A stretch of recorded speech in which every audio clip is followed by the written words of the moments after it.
Ngicela ukubingelela nguMangutho Nsangoma ezibholweni ezinye ezibholwa amathambo. Umphathi wekhuba sandla sensimbi usigwebo sentambo ehlise ebomvu zamadoda. Phela batshela bathathu umanzi olwandle ababayo. Sengimangaleke nezabafazi sezikhona inhliziyo ezibomvu.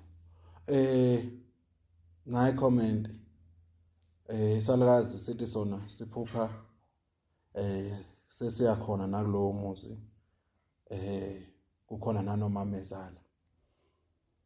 Into ebalekile lapho salukazi ukuze ukhululeke kufanele ukuthi uthole umuntu ozokugeza uthole umuntu ozoyisusa lento mawuseduze ungalithola ibhodlela legreen isuke lento ukwazi ukuphila nawe ukwazi ukufanana nabanye abantu ukwazi ukuthi ushade.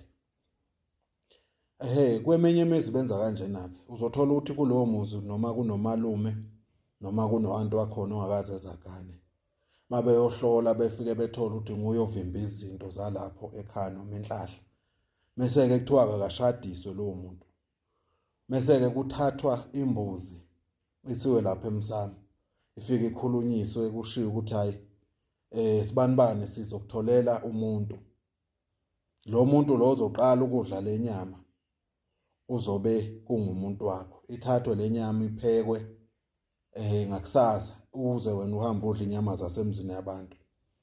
Angisho kuwe salukazi sengixoxa okunye okwenza ukuthi abanye abantu bezibone beshadiswe beshadiswe nabantu abangasekho. Ngalesikhathi uza uzodla leyo mbuzi leyo kulowo muzi ufika kuqala bekuphakela bekunika iplate ulidla lowo muntu loyo uzobe senamathela kuwe. Ziningi izinto abazenzayo ukuze wena ushadiswe.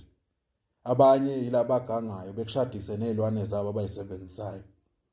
Wena wazi kanti lesilwane sithandana nawe.